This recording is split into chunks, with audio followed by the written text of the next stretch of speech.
Buenas tardes. Vamos ahora a comenzar la clase número 8, que forma parte ya de la segunda parte, cuyo título es La crítica estética de la totalidad eurocéntrica.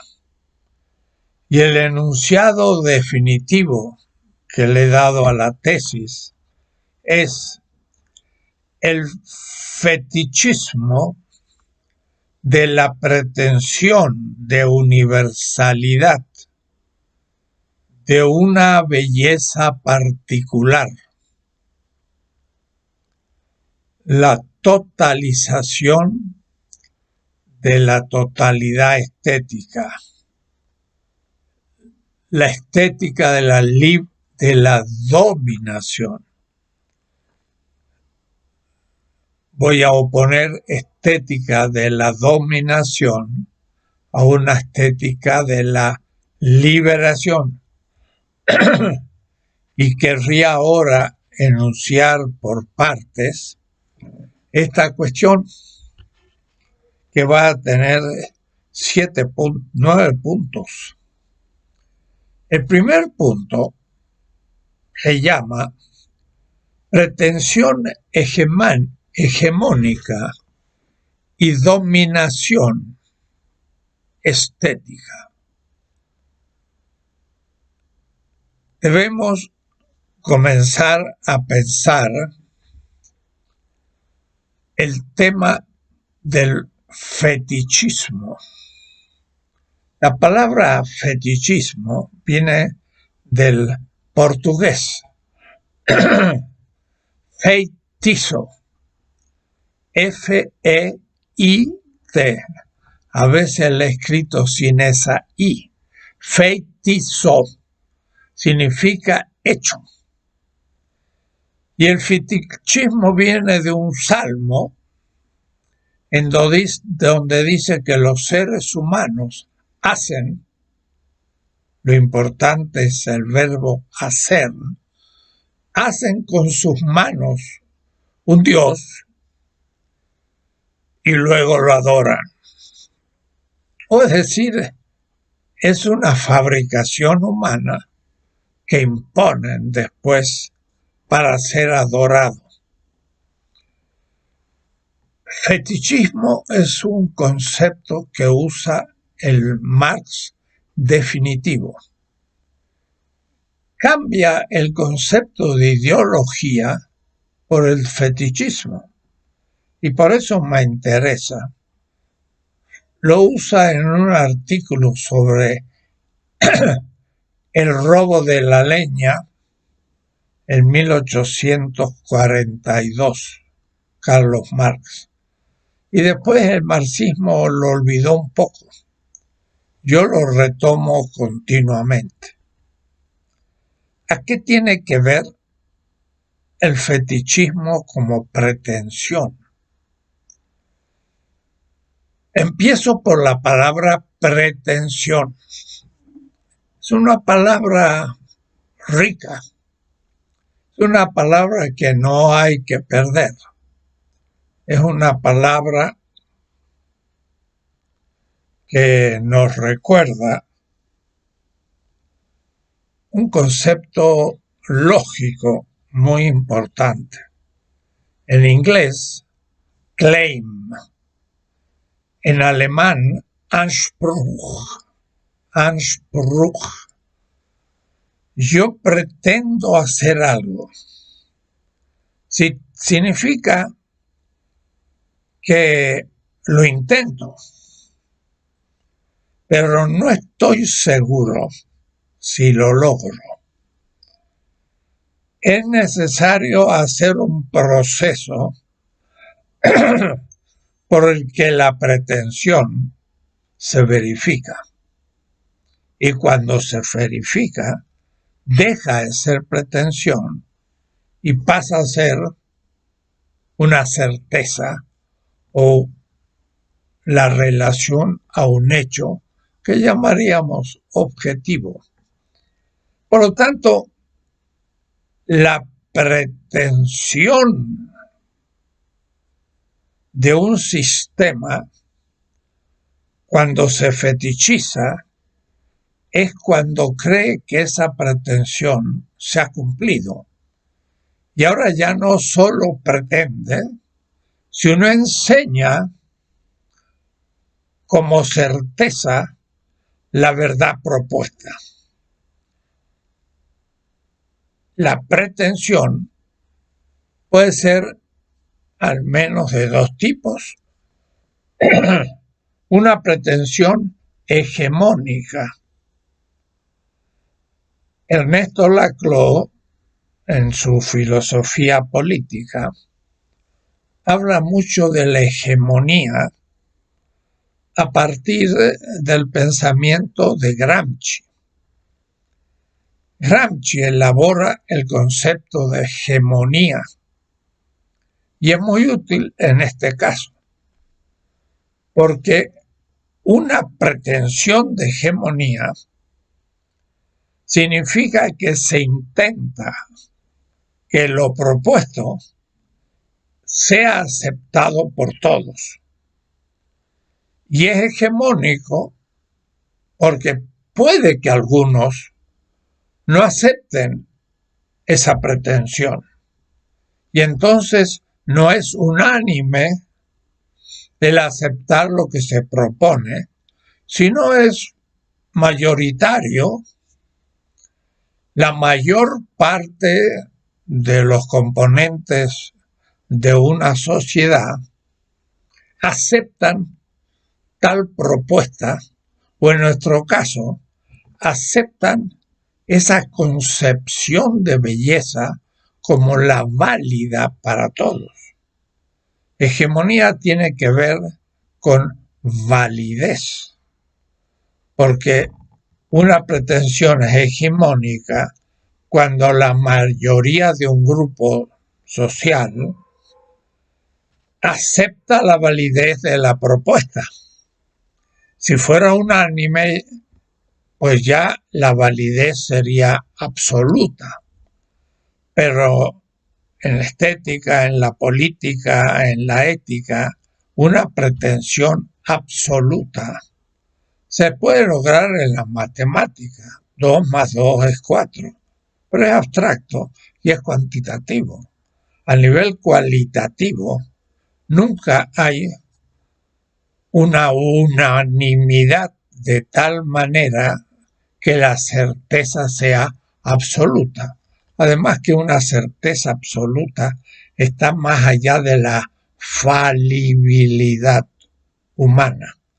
Falibilidad significa cuando algo que tenía pretensión de validez falla y por lo tanto se considera que es falso.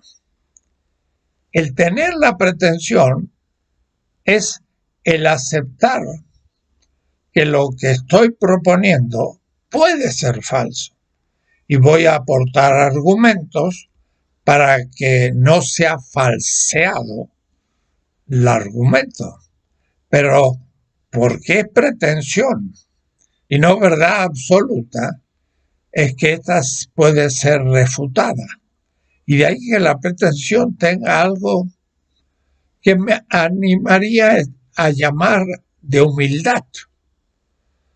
Porque aunque tengo como verdadero algo y para mí es cierto, puede que un argumento de otro me destruya esa validez. Y mientras que yo no entre al riesgo del debate, tampoco puedo saber si realmente es cierto lo que pienso, porque lo he pensado yo solo y no ha entrado a la posibilidad de una refutación con otros dentro de una comunidad de comunicación. Quiere decir entonces que la pretensión es una palabra muy rica. No es escepticismo. Yo no creo que hay verdad. No. Yo creo que hay verdad y tengo algo por verdadero, pero tengo una pretensión, porque si alguien me lo refuta, tendré que aceptar la refutación del otro y cambiar de opinión. Y mi pretensión no se cumplió. Quiere decir que la pretensión tiene una riqueza muy importante. El fetichismo, ya vamos a explicar qué es, tiene la pretensión de validez. O es decir, que todos acepten lo que ellos proponen. Y mientras que no hay nadie que se oponga, funciona como la verdad vigente, porque nadie la ha refutado. Si alguien refutara aquello que es aceptado por todos o por la mayoría como la verdad, pero es refutado, pierde validez y por lo tanto queda como una pretensión inválida. Esto se juega en todos los campos, también en la estética. Entonces, el primer punto del tema de hoy es que la belleza no es solamente una relación de un sujeto a una realidad individual. La belleza es cultural, es comunitaria. Una cultura tiene por bella muchas cosas y otra por feas, por cosas que disgustan, que en otra cultura pueden gustar. Y alguien me dirá, cayó en el relativismo de ninguna manera, porque dado la perspectiva de una comunidad cultural, se descubre belleza en aquello que otra comunidad cultural no accede a la realidad de esa manera y no descubre la belleza que la otra ha descubierto. Y entonces alguien puede decir, no hay belleza. No. La descripción que yo he dado de belleza tiene validez universal, aunque su comprensión después es analógica, y lo voy a mostrar en qué sentido. El que la realidad de una cosa real la capte como la fuente de mi vida y produzca en mi corporalidad a la dimensión de la emoción un tono especial de gusto, eso es universal. Pero pueden distintas cosas ser consideradas como fuentes de la vida. Y en las culturas puede haber diferencia, entonces no está reñido que la belleza, como la defino, sea universal, pero que sea vivida culturalmente de manera semejante, pero distinta. La pretensión entonces hegemónica es la posición de un sujeto y también de una comunidad de poner en público para la propia comunidad o aún para otras comunidades el intento de afirmar que la belleza tal como la comprende esa comunidad es válida para todos. Y en ese punto, si se es suficientemente inteligente, se sabe que puede haber un argumento contrario que ponga en cuestión mi opinión. O puede, más aún, enfrentar a otra cultura con una experiencia mayor que subsuma ese tipo de belleza dentro de una concepción más amplia y por lo tanto que su pretensión de universalidad queda ahora de pronto recortada como una pretensión particular no válida para todos. Pero la pretensión hegemónica es aquella que la mayoría de una comunidad acepta, mientras que la dominación es distinto. Porque la dominación impone mi manera de ver la realidad a los otros, no mediando una argumentación que lo convenza de que es también válido para la otra persona o la otra comunidad. Entonces eso es el dogmatismo. Mi verdad vale para todos. Y vale para todos porque yo ya he alcanzado un grado de certeza que creo que es válido para todos, pero no he confrontado en igualdad de condiciones un verdadero debate que puede poner en cuestión mi certeza. Entonces ya no tengo la pretensión, sino la ilusión de que mi verdad es universal y la impongo. ¿Cómo? Por la fuerza. Aún la fuerza militar. La conquista de América se impuso a los indígenas por una fuerza militar, una visión civilizatoria europea y un tipo de belleza europea dominadora.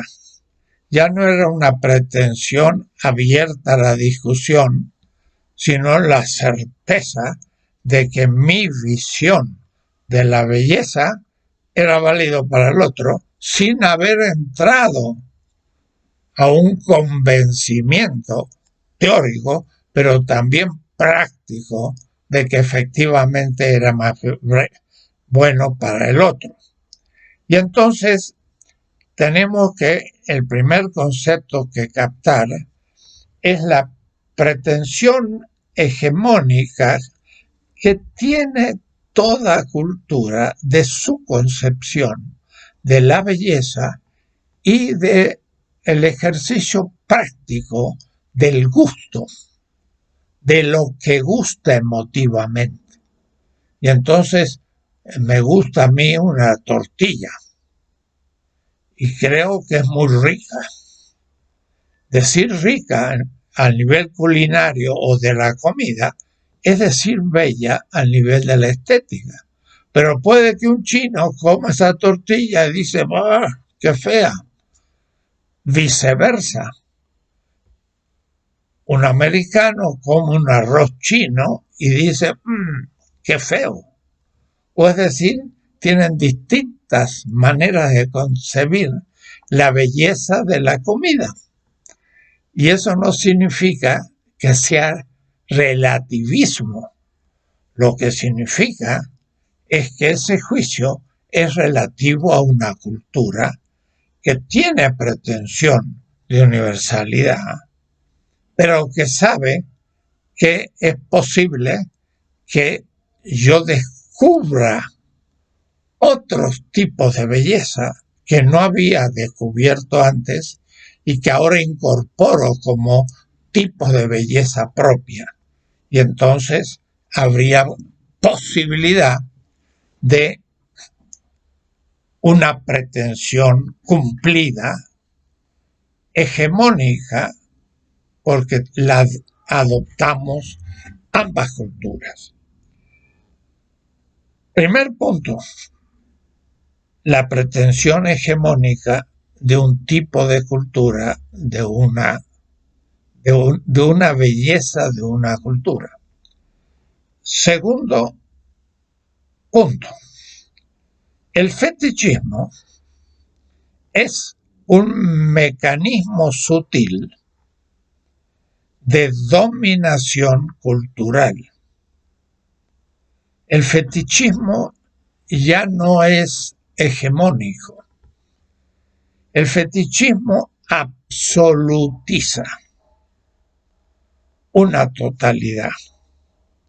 Ya veremos lo que significa esto en la filosofía y la filosofía de la liberación en general, porque estamos aplicando los conceptos ya descritos en la filosofía de la liberación. En concreto, es el punto 2.5.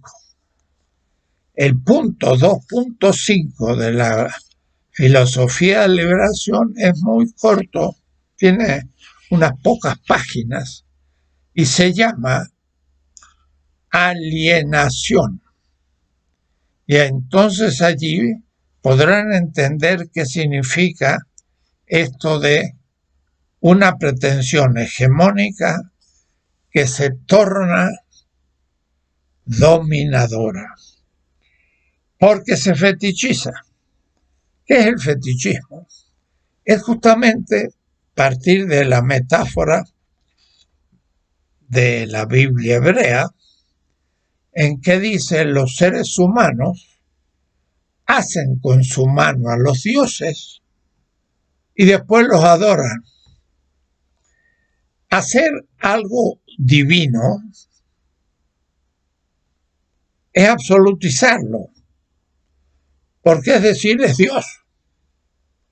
Estoy fuera de que yo afirme la existencia de Dios o no. Pienso en las culturas que tienen y afirman una cierta divinidad. Los aztecas Huitzilopochtli, los griegos Zeus, los judíos un dios creador otro.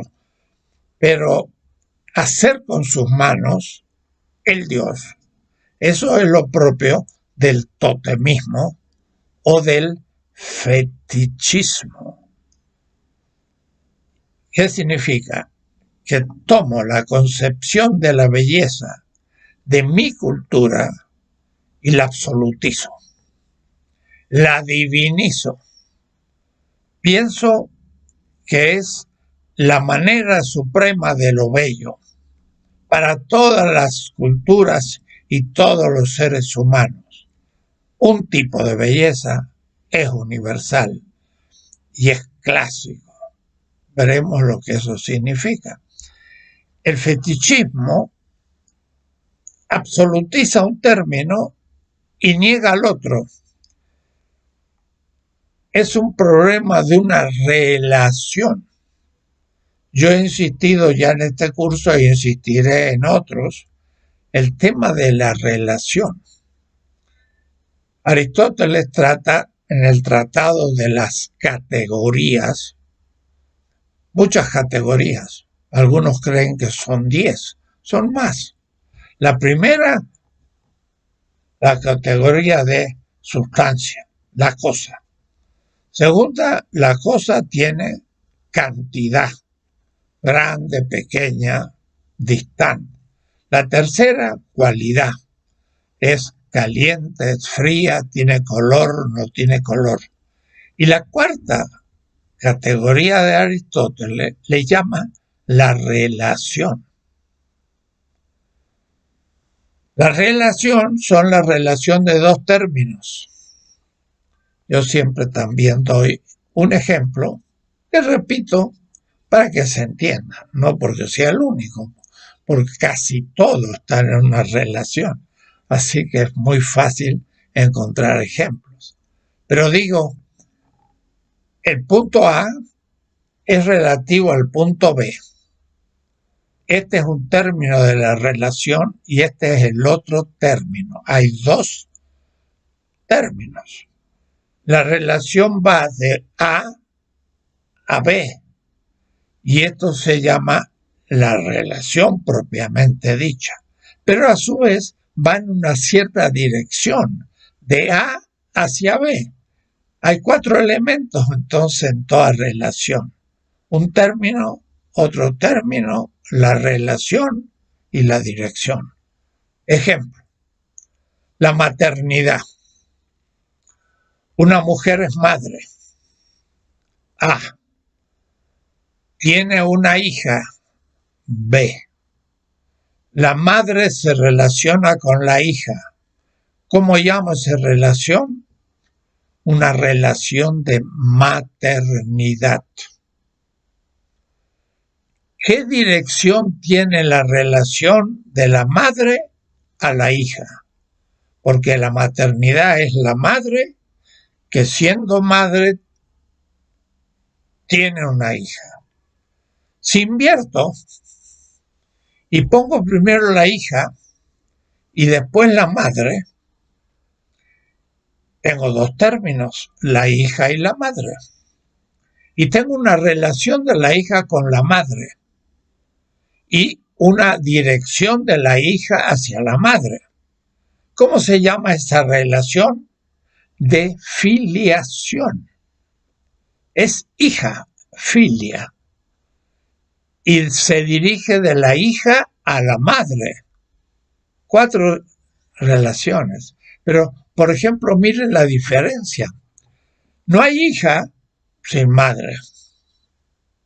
Porque si alguien no tiene hija, madre, pues simplemente no existe si fuera un mamífero. Pero si yo pongo la madre y la hija, yo puedo decir que una mujer puede no ser madre. Y si no tiene hija, no es madre. Es distinto. Bien, hay cientos de relaciones. El fetichismo significa que se absolutiza un término y el otro se deprecia. Es la divinización de un término de la relación. Un término que es relativo a, se corta la relación y el término es relativo a sí mismo, se absolutiza. Entonces yo tomo la belleza y una comunidad, y la comunidad se relaciona a la belleza. Y esta relación es de descubrimiento y gusto de lo bello. Pero si yo desaparezco la comunidad y me fijo solo en la belleza abstractamente, y a su vez tomo un ejemplo histórico como lo bello por excelencia, absolutizo el término B de la relación. Un término es absolutizado. Por ejemplo, en la estética tradicional, el pensamiento clásico, la belleza clásica, Hegel, y todo el pensamiento occidental, piensan que los griegos fueron la expresión suprema del arte y la belleza. Y no lo relacionan a un pueblo griego y a una historia mundial. Y en la historia mundial otras concepciones de belleza absolutizan a una, la fetichizan. Y ahora estudian la belleza griega, qué notas tiene, qué proporciones áureas, qué manera de tratar la arquitectura, la escultura, la pintura, la poesía, y eso la describen como las notas universales de la belleza. Y ahora definen universalmente la belleza desde el caso particular del griego. Claro, cuando enfrentan a la cultura rusa, cuidado, es europeo, está más fácil. Pero China o islámica también está más fácil porque es la continuación de Bizancio. Pero van a lo bantú negro, esculturas de madera, ya no ven en qué sean bellas si las comparo con los griegos. Y como lo griego es lo belleza como tal, esto otro es una especie de obra, llamémosla de arte, pero bastante fea. ¿Qué decir los aztecas? Y los incas, y los polinésicos, y todas las culturas, y todas las estéticas. Fetichismo, entonces, es la absolutización de un tipo de belleza. Y eso, casi todos los tratados de estética han caído en el fetichismo eurocéntrico y describen la belleza griega, medieval y moderna, europea, con sus antecedentes mediterráneo y Medio Oriente, como la belleza como tal, la obra de arte como tal. Ese es el fetichismo como mecanismo sutil de dominación estético-cultural. Ahora ellos marcan el paso de lo que es bello. Y si usted no cumple con esos requerimientos y notas del arte clásico griego, la Venus de Milo, el Partenón, Fidias, las tragedias, pues usted en realidad tiene un arte de segunda. El fetichismo se impone. Y de ahí entonces el tema de la particularidad y la universalidad. Lo universal es uni.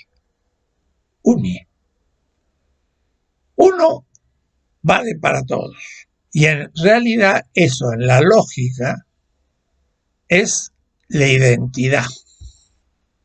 Y la lógica de Hegel, en el Tratado de la Esencia, segunda parte, habla de la identidad y la diferencia. Y todo el mundo lo acepta, evidentemente. Y a su vez después coloca a la concepción estética de un pueblo como Occidente, con su historia, en la identidad de la estética, y ve la diferencia dentro de Europa. Por eso que una historia de la estética va a hablar de la estética clásica, gótica, medieval, y después la estética renacentista italiana, después de la estética en Francia, del romanticismo en Alemania, en Inglaterra los empiristas, y va a hacer una descripción de las grandes estéticas europeas y norteamericanas para llegar al cine, el diseño y demás. Y las otras culturas se quedan fuera y no son parte de la historia ni de la descripción de la belleza y la estética. Identidad, diferencia. La identidad de una cultura. Universalidad y particularidad. Lo universal es lo válido, lo particular son sus aplicaciones y son definidas por la universalidad en tanto que coinciden con ella. Allí tenemos que hacer un paréntesis de la lógica para poder aceptar una visión no fetichista de la pretensión de universalidad de la estética europea o norteamericana, necesitamos otras categorías lógicas, que yo le voy a llamar la analogía, o como dicen algunos otros autores, la analéctica. La analogía no parte de la identidad, sino de la semejanza. Hay concepciones de la belleza que tienen notas no específicas, sino distintas en la semejanza. Entonces, la palabra semejanza, en latín similitudo, hace que no caigamos en la univocidad ni en la equivocidad. Lo unívoco es lo idéntico y lo que no es unívoco es equívoco, completamente otra cosa. Pero lo analógico es semejante, tiene algo de lo que se llama la monosemia, la significación única de la identidad, y tiene algo, cierta diversidad de lo equívoco, que es completamente no idéntico.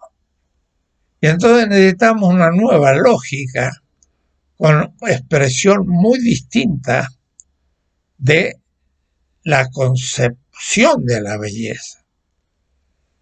Hay una belleza universal válida para todos, pero se vive de hecho en los mundos culturales por una semejanza, porque cada mundo no es diferente, es distinto y tiene algo que los otros no tienen, aunque respondan a una misma definición analógica, pero no idéntica. Aquí es un problema de lógica, pero la lógica se hace también autoritaria.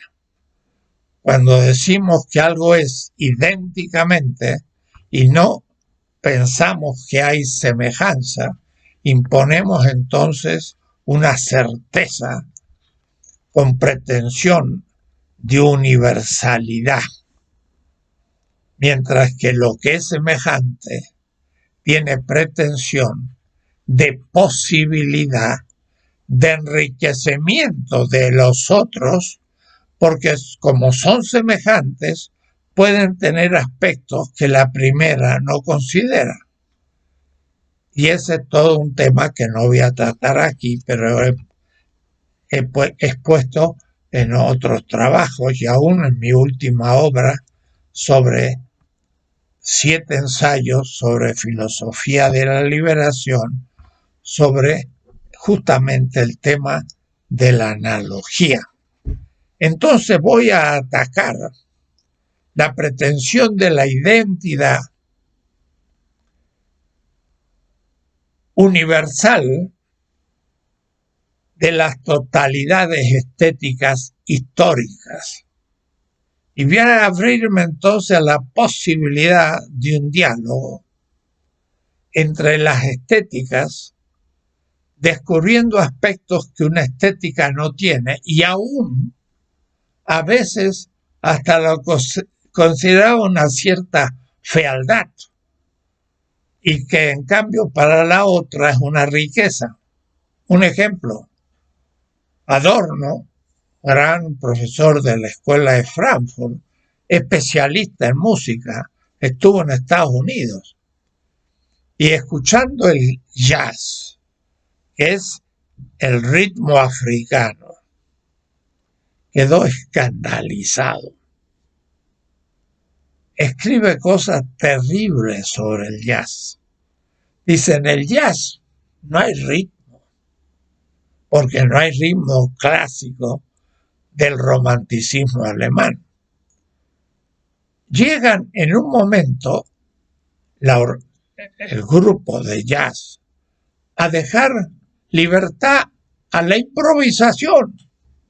O es decir, que de pronto no hay partitura y cada uno toca algo. A Adorno eso le parece absolutamente irracional, no entendiendo que el que toca el jazz sigue una melodía, pero una melodía que la tiene tan incorporada y se les dice, a ver, continúa tocando algo que a usted se le ocurre. Y entonces, sin destruir lo que venía haciendo, es capaz de continuar la misma melodía a otro nivel que no está escrito, sino está improvisando en ese momento. Para Adorno, eso no es música, eso es ruido de barbarie. Los trata a los africanos terrible. No entienden lo que es el tambor. No la trompeta ni el piano, sino el tambor y el ritmo del tambor. Eso es un aspecto de la gran belleza de la música africana, que en la identidad del pensamiento racionalista romántico alemán es descartado como no estético y no pudo captar la belleza que no estaba incluida en su concepción. Entonces necesitamos también una lógica distinta para entender estas cuestiones. Y de ahí entonces que tenemos que también aplicar a esta reflexión el concepto de totalidad. El comienzo de la filosofía de la liberación se habla de la alteridad, el otro, la otra persona, la otra comunidad.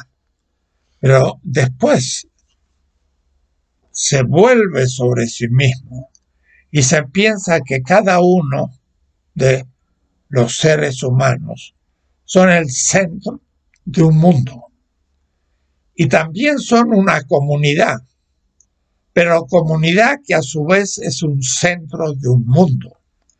El mundo no es el cosmos, es la totalidad de sentido cultural, si me permiten bajarlo a lo empírico. Es el mundo maya, donde un maya estaba dentro de una totalidad de sentido. Quiere decir que el sol, la luna, los árboles, las costumbres de su pueblo, la comida, los templos, el juego de la pelota, los vestidos, los ejércitos, los comerciantes, todo el mundo tenía un sentido y tenía también un sentido la vida cotidiana de cada maya, de cada día y hasta de cada hora, porque el sentido es el significado de una acción, pero relativa a la totalidad de mi cultura, la totalidad del mundo. Es no el significado, sino el lugar de lo que teniendo significado cobra sentido en la totalidad. No es lo mismo tener significado que tener sentido. Esto Frege ya lo muestra. Alguien puede estar danzando y me doy cuenta que es una danza, pero fuera de lugar, en medio de un desfile militar. No funciona. No tiene sentido.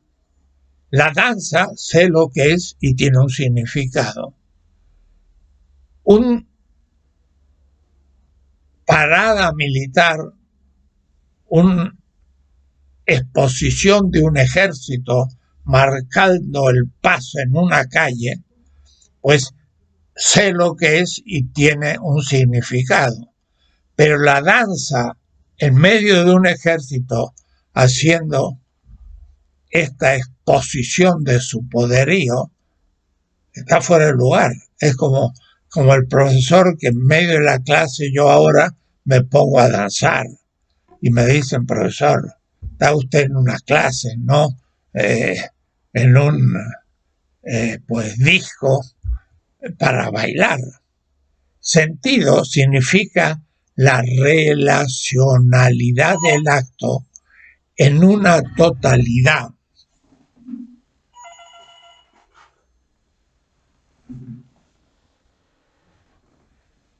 En una totalidad de sentido, que es el mundo. Entonces, la estética es parte de un mundo y es parte de una totalidad. Y en tanto que parte de una totalidad es un campo, ya lo he explicado. El fetichismo tiene que ver con la totalización de una totalidad. No es un puro repetir lo mismo.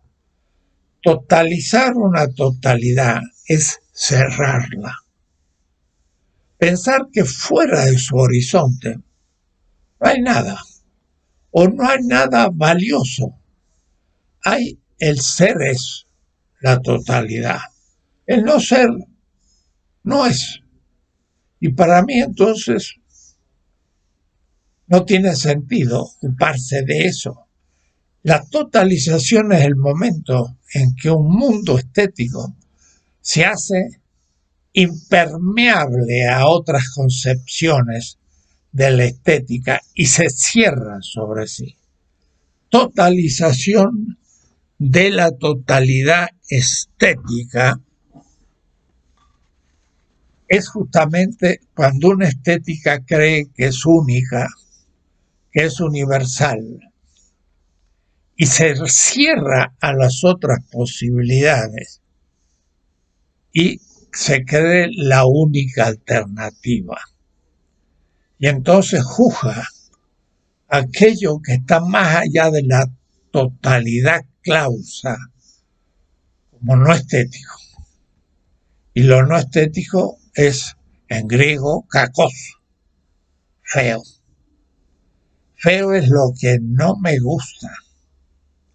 Feo es lo que no capto como fuente de mi vida.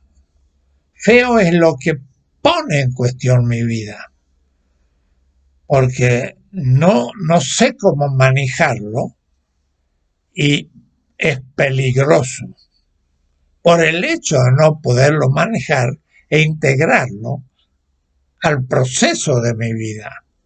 Mientras que no lo domino y lo hago entrar al proceso de mi vida, es peligroso. Por eso he repetido más de unas veces que el ser humano, arqueológicamente o antropológicamente, se descubre que hay ser humano hace cientos de miles de años, cuando hay un culto al muerto. Y por eso se coloca al muerto en forma fetal. Y se ve que hay un culto. El Homo habilis hace 4 millones de años ya hay un culto a la muerte. ¿Por qué? Porque la muerte es un peligro. No capto en la muerte el origen de la vida, justamente lo contrario. Capto el fin de la vida, es el peligro absoluto. Y para que ésta no intervenga en la vida cotidiana, para exorcizarla y ponerla en el orden, se le rinde un culto y se hace entonces que el muerto guarde un lugar ya no peligroso para el viviente gracias a un culto. Y por eso entonces el culto de alguna manera hace entrar en el orden lo desordenado por excelencia, que es la muerte. Y estéticamente es también lo feo. Ya lo plantearé. Si es algo feo, es un cadáver humano, permítanme, podrido. Ya lo pensaremos por qué es lo feo por excelencia, más que ninguna otra cosa que nos enfrenta en el universo. Quiere decir entonces que la totalización de la totalidad cierra el proceso de la pretensión de universalidad, que ya no discute más su pretensión, sino que afirma la certeza de que estoy en la verdad. autoritariamente. Es entonces un dogmatismo. Pero veamos, cuando uno lee las lecciones de la estética de Hegel y se pone en la piel de un chino, de un africano, de un árabe, dice, qué barbaridad. Este señor ha hecho la estética del pensamiento europeo y ha puesto a Europa en el centro y lo ha hecho con extrema conciencia. Europa es el fin, Zweck, y la realidad de la historia universal, que sigue el camino del este, la China, la India, y culmina en el occidente. Una apología de la centralidad europea, de la totalización totalitaria, fetichista de la belleza europea.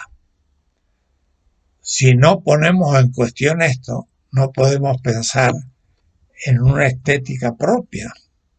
Por eso estoy por ahora no tanto entrando en los niveles ónticos de la descripción de las obras de arte, por ejemplo, sino de las categorías fundamentales que me hacen tomar una postura crítica desde donde después puedo hacer esa descripción más precisa.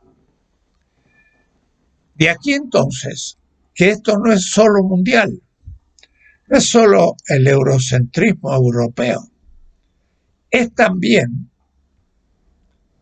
la imposición de una cierta concepción de la belleza, de lo que podríamos llamar el colonialismo interno, de la élite, y sobre todo, piensen ustedes, no en Europa blanca, donde son blancas los millonarios y los obreros, las mujeres y los varones, sino en un mundo colonial del sur global que por la expansión europea instaló como élites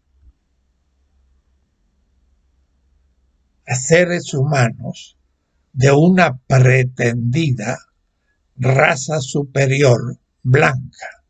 Claro, en África no la pudieron tocar tanto porque fue un colonialismo posterior. Y lo mismo en el Asia, pero en América Latina hemos vivido un impacto mucho mayor que en Asia y África.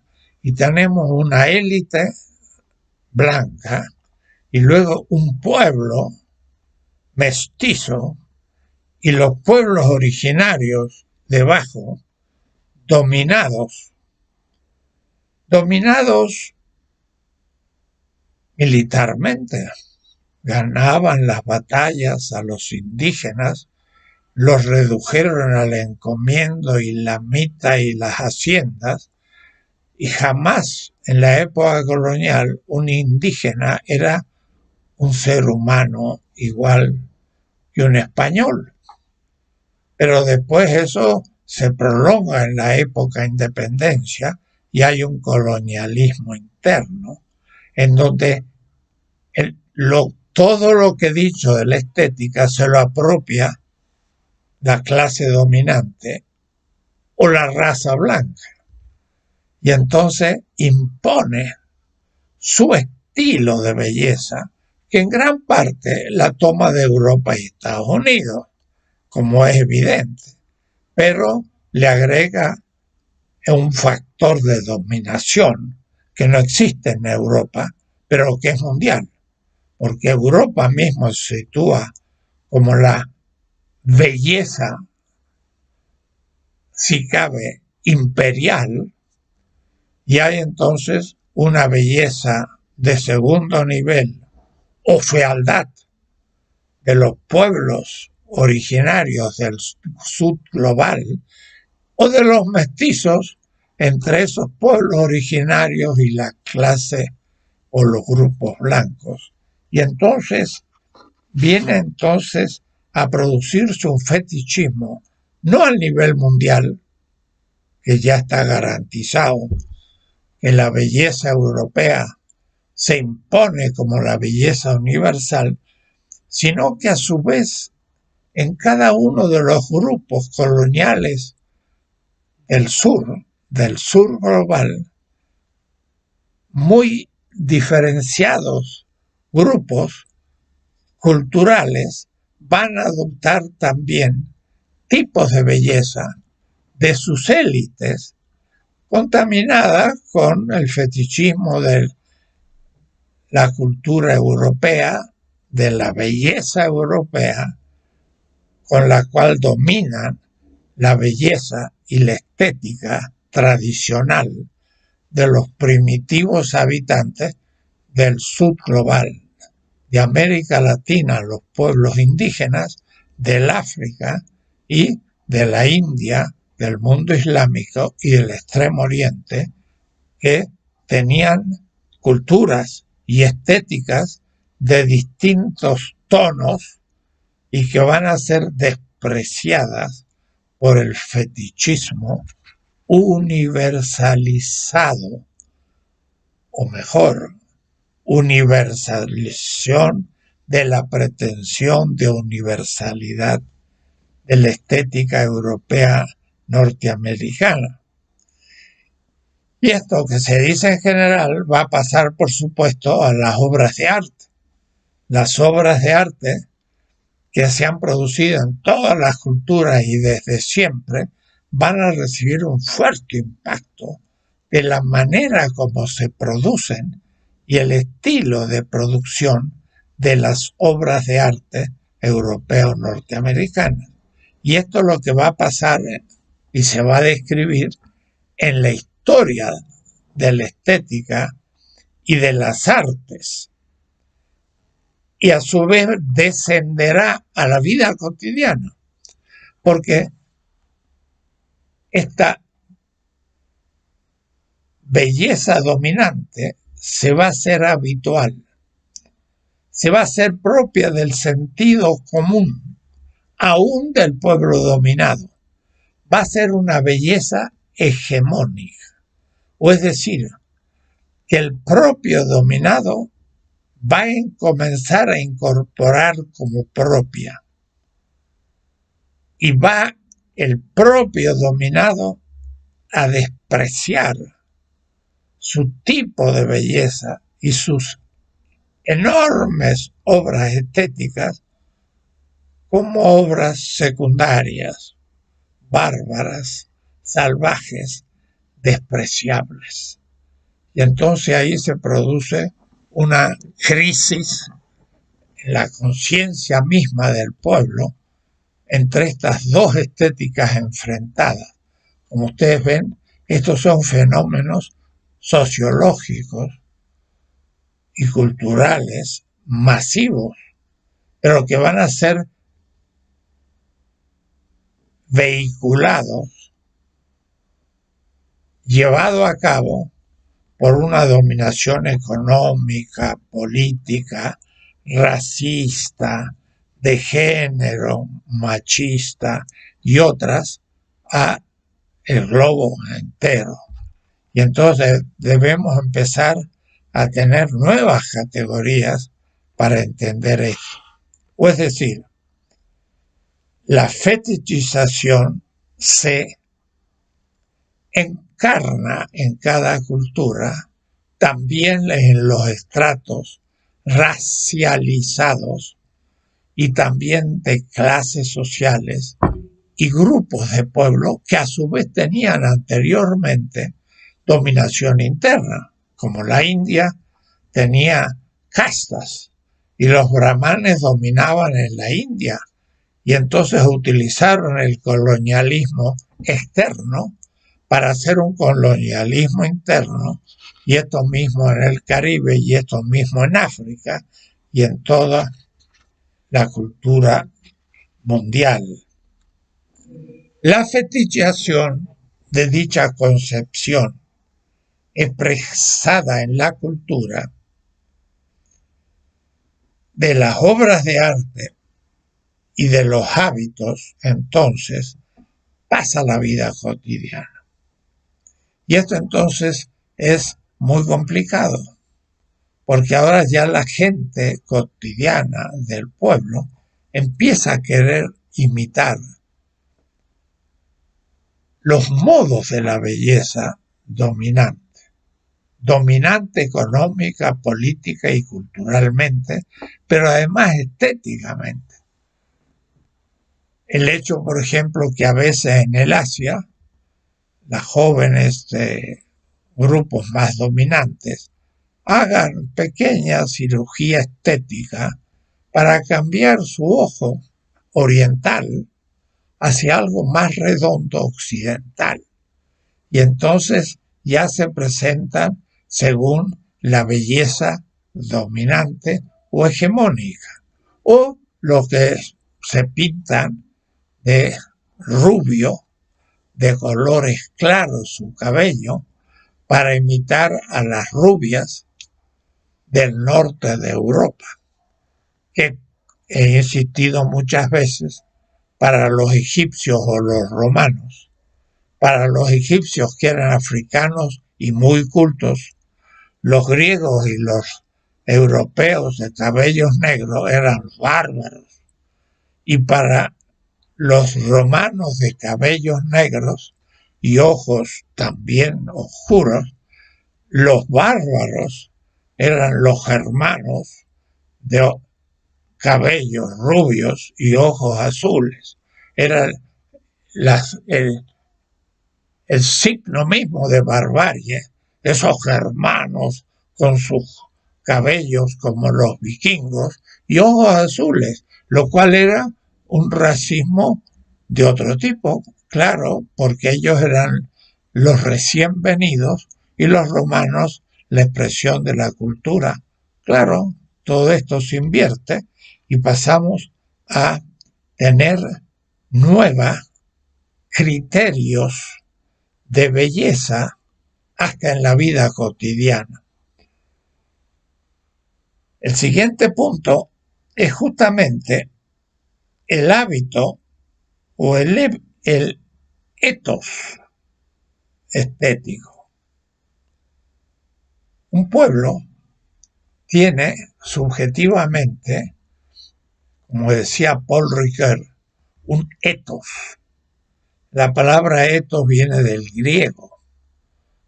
La más lejana significación era el lugar donde los puercos vivían.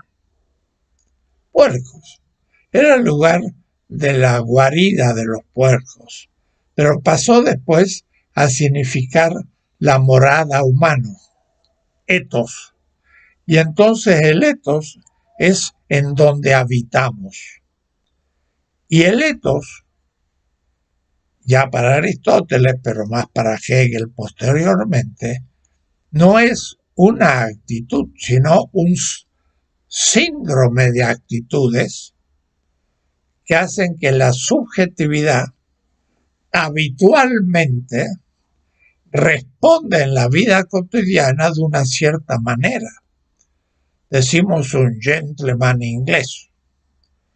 Un gentleman no puede hacer tal o cual cosa. Le está prohibido, aunque quisiera, porque tiene que comportarse según el etos. El etos es una segunda naturaleza habitual de un miembro de una comunidad cultural. El etos estético reina entonces en la comunidad por hábitos. Se considera bello, lindo, rico ciertas cosas y otras feas que me causan disgusto y son despreciables. Y el etos es la que me permite entonces cotidianamente vivir la vida de mi cultura. El hábito de la cultura hegemónica o dominante incluye entonces un tipo de belleza. Y esto es justamente el momento subjetivo de la cultura. Subjetivamente, el sujeto de la cultura está determinado por ciertas actitudes ante la realidad y a su vez tiene ciertos componentes materiales de su cultura, que la mesa, que la pala, el pico, que un tractor o un avión, son elementos objetivos, pero hay subjetivos, y por eso la cultura es al mismo tiempo una subjetividad cultural con una instrumentos materiales de la cultura. Y esa totalidad constituye la cultura. Y bien,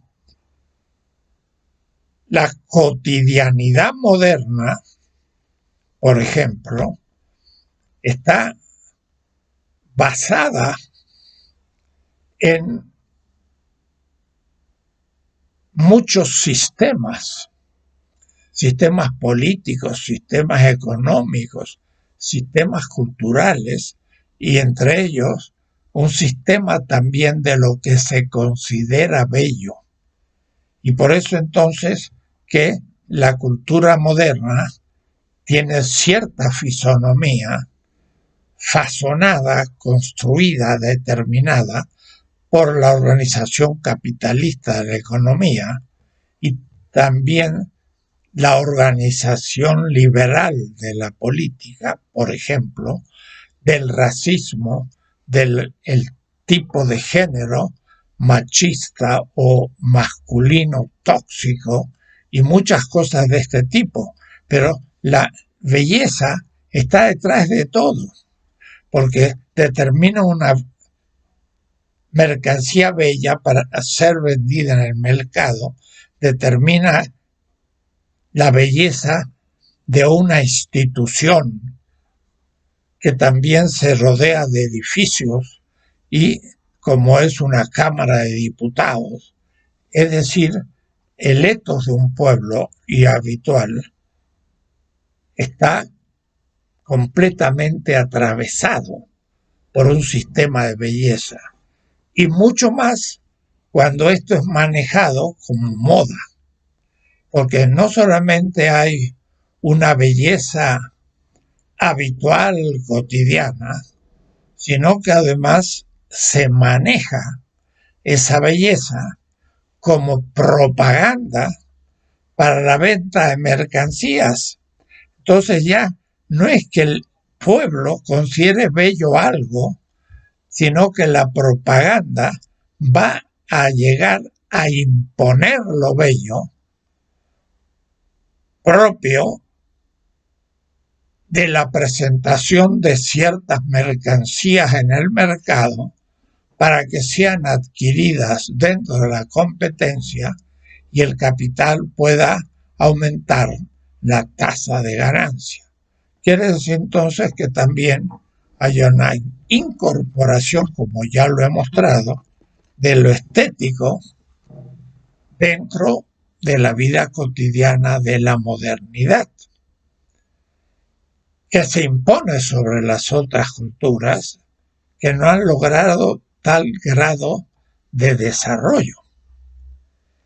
Todo esto, que son puras todavía inicio de reflexión, porque lo que les estoy diciendo debe ser muy desarrollado, ya no por mí, sino por otros que tomen estos temas y los puedan realmente escribir en tesis de doctorado, investigación y demás. Pero todo esto es lo que yo llamaría una estética de la dominación, que no es una estética de la liberación como la que quiero proponer más adelante. La estética de dominación usa la belleza para imponer ciertos fines no propios del campo estético, pero usa la estética como instrumento para otros fines económicos, políticos, de género, etc. Entonces, la estética de la liberación debe usar estas categorías.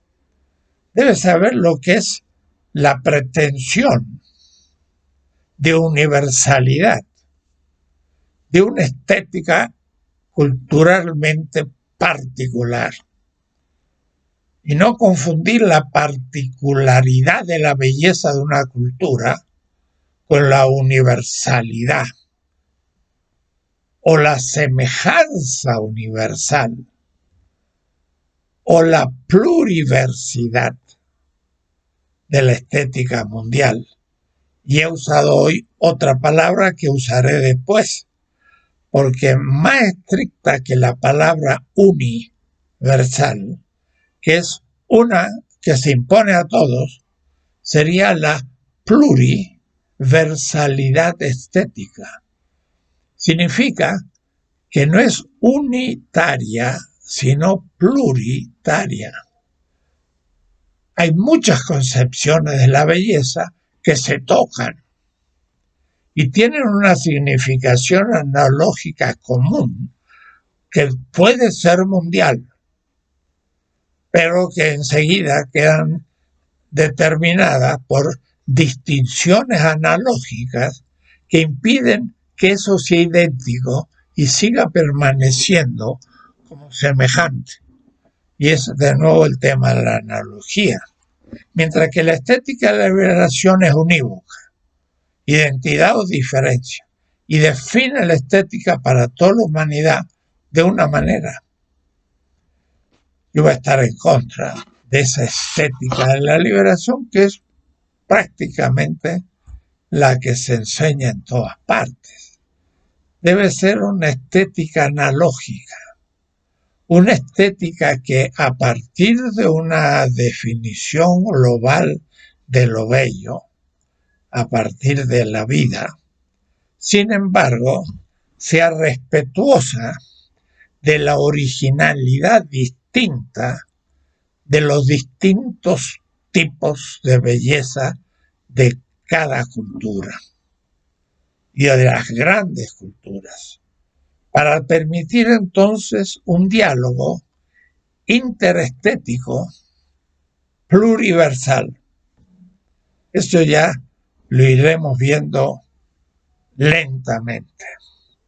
De esta manera, más o menos, he cerrado el tema 8, que es parte de la segunda parte que le llamo la crítica estética de la totalidad eurocéntrica o la segunda constelación negativa.